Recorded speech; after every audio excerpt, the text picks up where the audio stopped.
ആടിന്റെ പാല് കറക്കുന്നവരുണ്ടല്ലോ, ആ അകടിൽ നിന്ന് പാല് പാത്രത്തിലേക്ക് വീണാൽ ഖിയാമത്ത് നാൾ വരെ അത് തിരിച്ചു പോകുകയില്ല. ഖിയാമത്ത് നാൾ വരെ ആ പാത്രത്തിൽ കിടക്കുന്ന പാല് പിന്നെയും തിരിച്ചങ്ങോട്ട് പോകുകയില്ല. അത് നടക്കാത്ത കാര്യമാ, അത് നടക്കാത്ത കാര്യമാ. ഇതുപോലെയാണ് പടച്ച റബ്ബിനെ ഓർത്തിട്ട് കരഞ്ഞ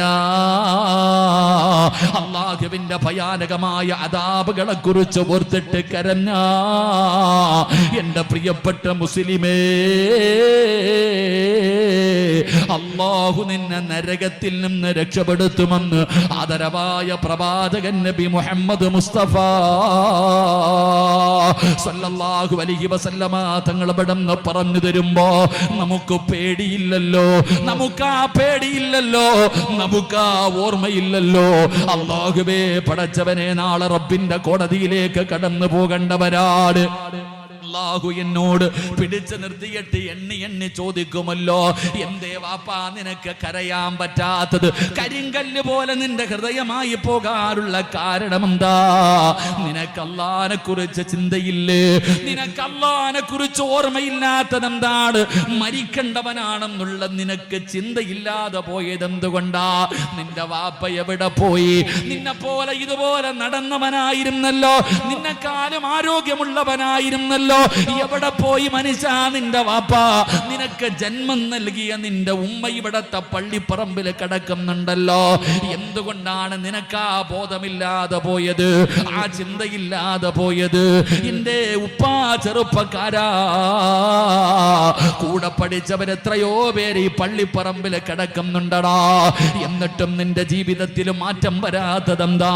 ഇനി എന്ന് നന്നാകാനിരിക്കുകയാണ്, ഇനി എന്ന് നന്നാകാനിരിക്കുകയാണ്. അല്ലാഹുവേ, വർഷങ്ങളായിട്ട് കൊറോണ എന്ന് പറയുന്ന ഒരു വൈറസ് വന്നിട്ട് എത്രയോ പേര് നിന്റെ കണ്ണിന്റെ മുന്നിൽ വീണു മരിച്ചു പോയില്ലേ? എത്രയോ പേര് ഇവിടെ കൊണ്ടുവന്നിട്ട് പടച്ചവനെ ഒന്ന് മയ്യത്ത് നമസ്കരിക്കാൻ ആളുകൂടാതെ, മയ്യത്ത് കുളിപ്പിക്കാൻ കഴിയാതെ, ജനങ്ങളെ കാണിക്കാതെ എത്രയോ പേരെ ഇവിടെ കൊണ്ടുവന്ന് കബറടക്കിയല്ലോ. എന്നിട്ടും നിനക്ക് ഇതുവരെ സമയമായില്ലേ?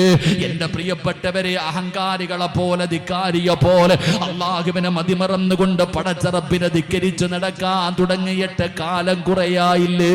എന്നിട്ടും നന്നാകാൻ കഴിയാത്ത ഉപ്പമാരോട് എന്റെ പ്രിയപ്പെട്ട ചെറുപ്പക്കാരാ, എന്തേ മോനെ നീ ഇങ്ങനെ ആയിപ്പോയത്? എന്റെ പ്രിയപ്പെട്ട പെങ്ങള് സീരിയല് കണ്ട് കരയുകയാ. എന്റെ ഉമ്മമാര് സീരിയല് കണ്ടിട്ട് കരയുകയാ. ഏറ്റവും വലിയ സങ്കടം അതല്ലേ? ഖുർആൻ ഓതിയിട്ടല്ല കരയുന്നത്, നരകം പറയുന്നത് കേട്ടിട്ടല്ല കരയുന്നത്, ഖബറിനെ കുറിച്ച് ചിന്തിച്ചിട്ടല്ല കരയുന്നത്, മരണത്തെ കുറിച്ച് ഓർത്തിട്ടല്ല കരയുന്നത്. സീരിയലിൽ പണത്തിന് വേണ്ടി അഭിനയിക്കുന്ന ഒരു പെണ്ണിന്റെ കണ്ണ് നിറഞ്ഞാൽ എന്റെ ഉമ്മ ഇരുന്ന് കരയുകയാ. ഇത്രയും മതപ്പതിച്ചു പോയോ ഉമ്മ? ഇത്രയും അതപ്പതിച്ചു പോയോ ഉമ്മ? എന്റെ പ്രിയപ്പെട്ട പെങ്ങള്, ഈ ദുനിയാവിന്റെ തൊലിക്ക് മുകളിൽ നിന്നെ പോലെ ജീവിച്ച എത്രയോ പെണ്ണുങ്ങളുണ്ട്. നിന്നെ പോലെ വിചാരമുള്ള മോഹങ്ങളും സ്വപ്നങ്ങളും ആഗ്രഹവുമുള്ള, നിന്നെ പോലെ പച്ച ഇറച്ചി ഉണ്ടായിരുന്ന എത്രയോ പെണ്ണുങ്ങൾ ജീവിച്ചിരുന്നു. ഈ സദസ്സിലിരിക്കുന്ന എത്ര പെണ്ണുങ്ങൾക്കാണ് ആയിഷയുടെ ചരിത്രം അറിയുന്നത്, ഫാത്തിമ ബീവിയുടെ ചരിത്രം അറിയുന്നത്, നഫീസത്തുൽ മിസ്രിയുടെ ചരിത്രം അറിയുന്നത്?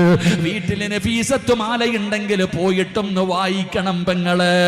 ഇന്ന് വഴുത് കേൾക്കാൻ കടന്നു വന്ന പെങ്ങളോട് പറയുകയാ, ഇന്ന് വഴുത് കഴിഞ്ഞ് വീട്ടിൽ പോയി നാളെ എപ്പോഴെങ്കിലും നിനക്ക് സമയം കിട്ടിയാൽ നഫീസത്ത് മാല എടുത്തിട്ടൊന്ന് വായിച്ചു നോക്ക്. ആരാണ് നഫീസത്തുൽ മിസ്രി എന്നറിയുമോ? നീ പഠിക്കേണ്ടത് നഫീസത്തുൽ മിസ്രിയുടെ ചരിത്രമാണ്. നിന്റെ ജീവിതത്തിൽ നായികയാക്കേണ്ടത് നഫീസത്തുൽ മിസ്രിയാണ്. ആരാണ് നഫീസത്തുൽ മിസ്രി എന്നറിയുമോ? ഈജിപ്റ്റ് എന്ന് പറയുന്ന രാജ്യത്തേക്ക് കടന്നു ചെല്ലുമ്പോൾ കാണാൻ പടച്ചവനെ നഫീസത്തുൽ മിസ്രിയുടെ മക്ബറയിലേക്ക് കടന്നു പോകുമ്പോ മനോഹരമായ വില കൂടിയ പൂവുകൾ കൊണ്ട് അലങ്കരിച്ച മക്കാബ് കാണാ. എന്തൊരു സുഗന്ധമെന്നറിയോ, എന്തൊരു സുഗന്ധമെന്നറിയോ? പടച്ചവനെ നഫീസത്തുൽ മിസ്രി റളിയല്ലാഹു തആല അൻഹയുടെ മക്കാമ് മുഴുവനും പൂക്കളെ കൊണ്ട് നിറഞ്ഞിരിക്കുകയാണ്. എന്തൊരു സുഗന്ധമാ അല്ലാഹ്! ഖബറിനകത്ത് കിടക്കുമ്പോഴും പരിമളം ഇങ്ങനെ അടിച്ചു വീശുകയാണ്. കാരണം എന്തെന്നറിയോ? ഇതുപോലെ ഒരു വയത് കേൾക്കുകയാണ് നഫീസ. ഇതുപോലെ ഒരു വയത് കേട്ടുകൊണ്ടിരിക്കുകയാണ്. പടച്ചവനെ, പ്രവാസകൻ അൽഹാകുമുത്തകാസുർ ഹത്താ സുർതുമുൽ മഖാബിർ. ഈ സൂറത്ത് ഓതിയിട്ട് അർത്ഥം ഇങ്ങനെ പറഞ്ഞു കൊടുക്കുമ്പോ നഫീസ ബോധം കെട്ട് വീണു. വയലിന്റെ സദസ്സിലിരുന്ന നഫീസത്തുൽ മിസ്രിയ റളിയല്ലാഹു തആല അൻഹ സദസ്സിലങ്ങ് ബോധം കെട്ട് താഴെ വീഴുകയാ. അവസാനം എന്റെ പ്രിയപ്പെട്ട പെങ്ങള് നഫീസത്തുൽ മിസ്രിയ റളിയല്ലാഹു തആല അൻഹയ്ക്ക് ബോധം വന്നു. ഇറങ്ങി ഓടുകയാ. പടച്ചവനെ, തന്റെ വീടിനകത്തേക്ക് കടന്നു ചെന്നിട്ട് മണ്ണ് കുഴിക്കുന്ന ആയുധമെടുത്തുകൊണ്ട് നഫീസത്തുൽ മിസ്രിയ റളിയല്ലാഹു തആല അൻഹ അന്ന് വരെ നമസ്കരിച്ചു കൊണ്ടിരുന്ന സ്ഥലമുണ്ടല്ലോ, മുസല്ല എടുത്തു മാറ്റുകയാണ്. മുസല്ല എടുത്തിട്ട് മാറ്റുകയാണ്. എന്നിട്ട് നഫീസത്തുൽ മിസ്രിയ റളിയല്ലാഹു തആല അൻഹ തന്റെ വീടിനകത്ത് ഖബർ കുഴിക്കുകയാ. നിനക്ക് ധൈര്യമുണ്ടോ പെങ്ങള്? ഖബർ കണ്ടിട്ടുണ്ടോ പെങ്ങള്? ഖബർ കണ്ടിട്ടുണ്ടോ ചെറുപ്പക്കാരാ? നഫീസത്തുൽ മിസ്രിയ റളിയല്ലാഹു തആല അൻഹ തന്റെ വീടിനകത്ത് ഖബർ കുഴിക്കുകയാണ്. ഒരു ദിവസം കൊണ്ടല്ല, ഒരുപാട് ദിവസമെടുത്ത് നഫീസയ്ക്ക് ഖബർ കുഴിക്കാൻ. ഖബർ കുഴിച്ചു കൊണ്ടിരിക്കുമ്പോ നഫീസത്തുൽ മിസ്രിയുടെ കണ്ണുനീരിങ്ങനെ ഒഴുകുകയാണ്. മണ്ണ് നനയുകയാണ്. കുടിച്ചുകൊണ്ടിരിക്കുന്ന ഖബറിലെ മണ്ണ് പോലും നനയുകയാ. അവിടുന്ന് പടച്ചവനെ, എല്ലാ ദിവസവും നോമ്പുകാരിയാണ്. രാവിലെ നോമ്പാണ്. ആരും അറിയാതെ വീടിനകത്ത് ഖബർ കുടിക്കുകയാണ്. വിളക്ക് കത്തിച്ചു വെച്ചിട്ട് നഫീസത്തുൽ മിസ്രിയ ഖബർ കുടിക്കുകയാ. എന്റെ പ്രിയപ്പെട്ട പെങ്ങളെ, ഖബറിന്റെ പടി കഴിഞ്ഞു. അവിടുന്ന് ഖബർ കുടിച്ചു കഴിഞ്ഞു. നഫീസത്തുൽ മിസ്രിയ റളിയല്ലാഹു തആല അൻഹ ഓടിച്ചെന്നിട്ട് ഒളിവെടുക്കുകയാണ്. എന്നിട്ട് നഫീസത്തുൽ മിസ്രിയ റളിയല്ലാഹു തആല അൻഹ തന്റെ വീടിനകത്ത് സ്വന്തം കൈകൊണ്ട് കുടിച്ചിട്ടിരുന്ന ഖബറിനകത്ത് ഇറങ്ങുകയാ. ആ ഖബറിനകത്ത് ഇറങ്ങിയിട്ട് മുസല്ല വിരിച്ചിട്ട് നഫീസത്തുൽ മിസ്രിയ റളിയല്ലാഹു തആല അൻഹ നിസ്കാരം തുടങ്ങുകയാണ്. ഖബറിനകത്ത് ഇറങ്ങിയിരുന്ന് നിസ്കരിച്ച പെങ്ങള്, നീ ചോദിക്കും, ഉസ്താദേ, ഖബറിനകത്തിരുന്ന് എങ്ങനെയാ നിസ്കരിക്കുന്നത്? സീരിയൽ കാണുന്ന നിനക്കത് തിരിയൂല. അല്ലാഹുവേ, സീരിയൽ കാണുന്ന നിനക്കതിന് തിരിയില്ല. പെണ്ണെ, തിരിയണം പെണ്ണ്. നിന്റെ വയറിന്റെ അകത്തൊരു കുഞ്ഞിനെ അല്ലാഹു എങ്ങനെയാ കിടത്തിയത്? അത് നീ മനസ്സിലാക്കു പെങ്ങള്. നഫീസത്തുൽ മിസ്രിയ റളിയല്ലാഹു തആല അൻഹ ഖബറിനകത്തിരുന്ന് അതാ നിസ്കരിക്കുകയാണ്. ചരിത്രം പറയുന്നു 10,000 റക്അത്തോളം നിസ്കരിച്ചു. എന്നിട്ട് അല്ലാഹുവിന്റെ ഖുർആൻ എടുക്കുകയാ. അല്ലാഹുവിന്റെ പരിശുദ്ധമായ ഖുർആൻ എടുത്തിട്ട് ഖബറിനകത്ത് വിളക്ക് കത്തിച്ച് വെച്ചിട്ട് നഫീസത്തുൽ മിസ്രിയ റളിയല്ലാഹു തആല അൻഹ ഖബറിനകത്തിരുന്ന് ഖുർആൻ ഓതുകയാ. ഖബറിനകത്തിരുന്ന് ഖുർആൻ ഓതുകയാ. അല്ലാഹുവേ, 8,000 ഖത്തം ഓതി പെങ്ങള്. നഫീസത്തുൽ മിസ്രിയുടെ ചരിത്രം എടുത്ത് വായിച്ചു നോക്ക്. ഖബറിനകത്തിരുന്ന് 8,000 ഖത്തം ഓതി. അല്ലാഹ് ഒരായത്ത് ഓതി കഴിഞ്ഞാൽ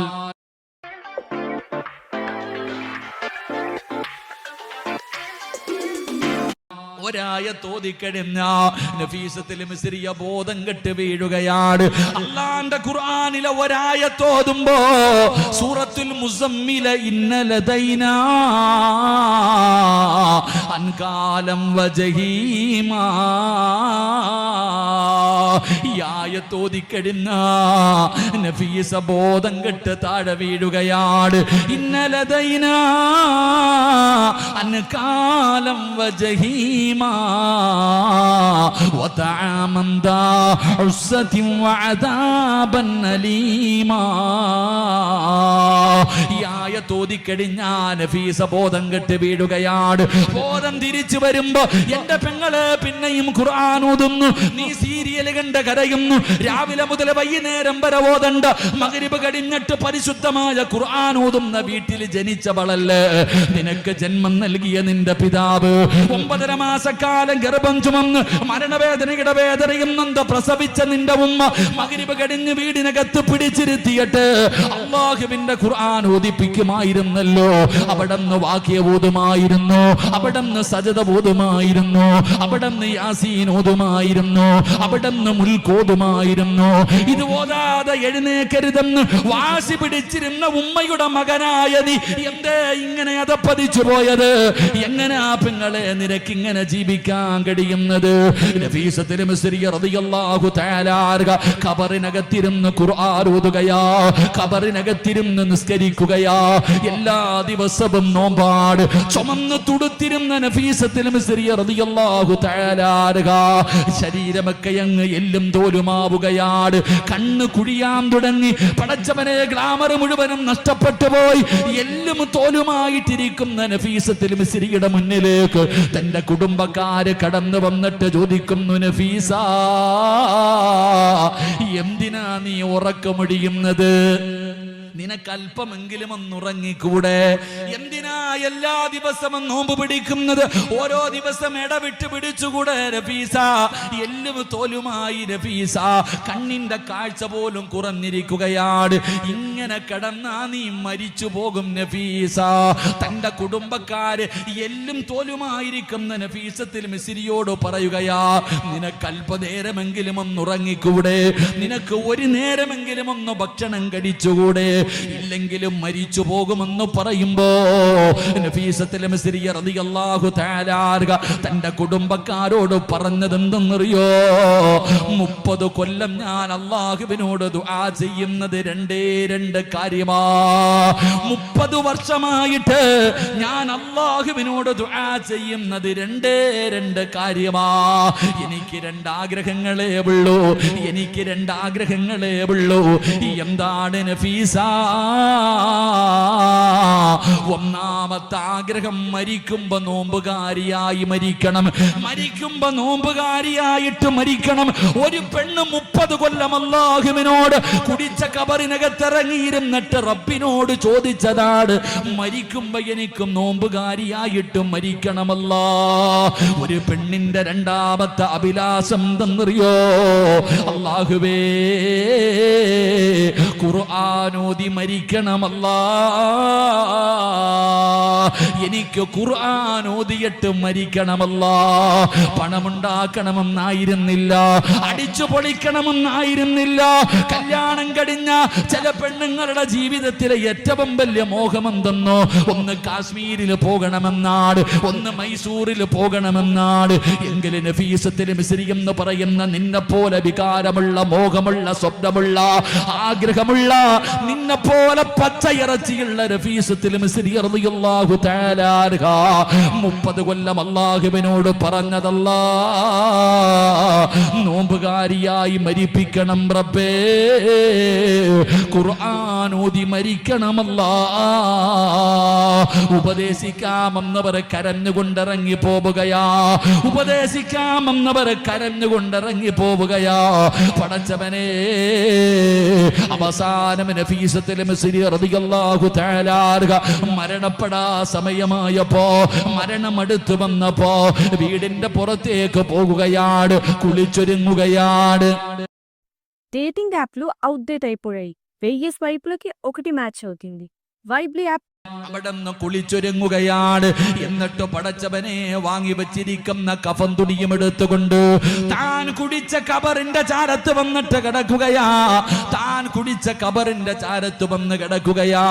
അപ്പോഴാണ് വരുന്നത് മലക്കുൽ മൗത്ത് അസ്റായീൽ. അസ്റായീൽ എന്ന് പറയുന്ന മലക്ക് കടന്നു വരികയാണ്. സലാം പറഞ്ഞുകൊണ്ട് കടന്നു വരുമ്പോ, മരിക്കുന്ന ദിവസം നോമ്പുകാരിയാ നഫീസത്തുൽ മിസ്രി റളിയല്ലാഹു തആല അൻഹ അവിടുന്ന് നോമ്പുകാരിയായിട്ടാണ് മരിക്കുന്നത്. മരിക്കുന്ന ദിവസം സുന്നത്ത് നോമ്പായിരുന്നു. നഫീസത്തുൽ മിസ്രിക്ക് അവിടുന്ന് നോമ്പായിരുന്നു. പടച്ചവനെ റൂഹ് പിടിക്കുന്നതിന് വേണ്ടി മലക്കുകൾ കടന്നു വന്നു. അല്ലാ റൂഹ് പിടിച്ചുകൊണ്ടിരിക്കുമ്പോ നഫീസത്തുൽ മിസ്രി റളിയല്ലാഹു തആല അൻഹ അല്ലാഹുവിന്റെ വിശുദ്ധമായ ഖുർആൻ എടുത്തിട്ട് പാരായണം ചെയ്യുകയാണ്. അവിടുന്ന് ഖുർആൻ ഓതുകയാണ്. ഓതിയ ആയത്ത് ഏതെന്നറിയോ? ലഹും ലഹും ഇൻദ റബ്ബിഹിം വഹും വലിയുഹും. അല്ലാഹുവിന്റെ വിശുദ്ധമായ ഖുർആനിലെ സ്വർഗ്ഗത്തെ കുറിച്ച് പറയുന്ന ആയത്ത്. ഈ ആയത്ത് പാരായണം ചെയ്തിട്ട് ശഹാദത്ത് കലിമ പറഞ്ഞിട്ട് നഫീസത്തുൽ മിസ്രി റളിയല്ലാഹു തആല അൻഹ അല്ലാഹുവിന്റെ സ്വർഗ്ഗത്തിലേക്ക് പച്ചപ്പറവയെ പോലെ പറന്നു പോയെന്ന് ചരിത്രം പറയുമ്പോ പെങ്ങളെ നാണമില്ലേ പെണ്ണെ? സീരിയൽ കണ്ട് കരയുന്ന ഉമ്മ